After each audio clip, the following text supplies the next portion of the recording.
My name is Alexis, and today I'm going to show you how to use content monitoring. So my first example would be to monitor a tracking code, and I'm going to take Google Analytics as an example.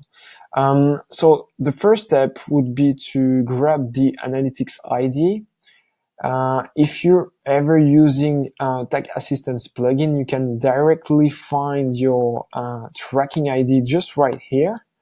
If not, the alternative would be to look into your source code and look for UA, and boom, that's the ID you're looking for. You want to grab this one and paste it into your application. So matching sentence contains your ID, and then you want to test it. All right, it works. You could actually use a matching sentence for your Facebook pixel AdWords, or even better, if you're using Tag Manager to gather all of your code in one place. So by doing that, you make sure to keep track of all your marketing efforts. So whenever this matching sentence disappears from your website, you'll be alerted.